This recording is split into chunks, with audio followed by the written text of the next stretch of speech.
Merhaba, Saf Söz'de hoş geldiniz.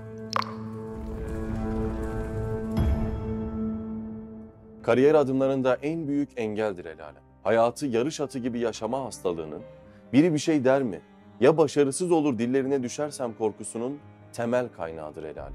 Bazen komşunun, bazen de falancanın yurt dışında okul kazanan, her nedense sürekli sizle kıyaslanan çocuğudur el alem. Herkesin kendileri gibi yaşaması şartını bir tabu haline getiren, size kendi doğrularınızı sürekli sorgulatan, başarılarınızı küçük gören, kayıplarınızı büyüten, kendilerince iyiliğinizi düşünen ama sizi çaresizlikle bırakan, şuursuz, düşüncesiz insanlara denir el alem. El alem kırılmanızı, incinmenizi hiç ama hiç düşünmeden, kilonuza, ten renginize, okuduğunuz bölüme ya da okuyamadığınız bölüme, evliliğinize, çocuk sayısına yorum yapma cüretinde bulunan, hudut bilmeyen mahlukatlara denir.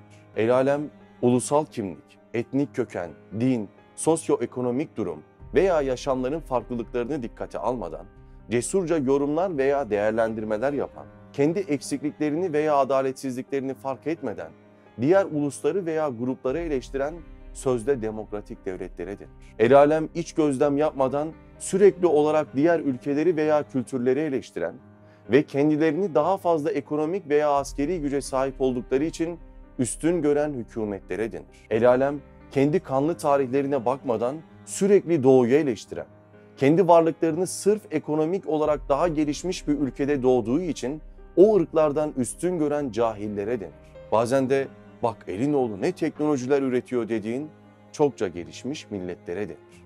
Diğer devletlerin özerkliğini ve egemenliğini gölgede bırakmaya çalışan, kendi hükümet veya toplum modellerinin diğerlerinden üstün olduğunu iddia edip sürekli bunu dayatan, dünyanın dört bir yanındaki birçok bölgeyi sömürgeleştiren, özellikle 19. ve 20. yüzyıllarda Asya ve Afrika'da geniş topraklara sahip olma düşüncesiyle Hindistan, Kenya, Nijerya gibi ülkeleri sömürgeleştiren İngilizlere ve aynı amaç doğrultusunda birçok yeri yağmalayan Batı'ya denir el alem.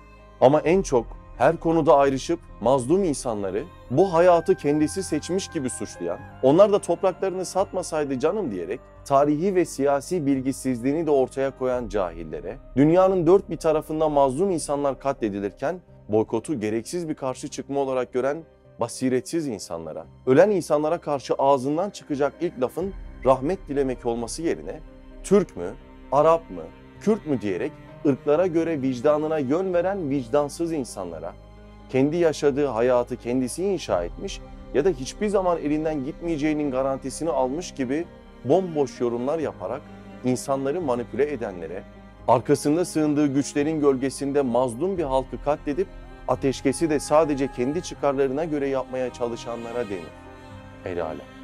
El alem sadece sınır bilmeyen çevremize değil, hayatları mahveden, gasp eden, zulmeden, insanların hürriyetini elinden alan ABD'ye, İsrail'e, Çin'e, Rusya'ya ve bunlar gibi hak ve adaletten bir haber onlarca sözde devletlere denir.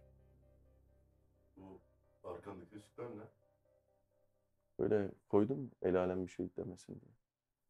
Kötü değilse başlayayım olmaz mı? Sağ olasın. El alem de değil mi? Aynen.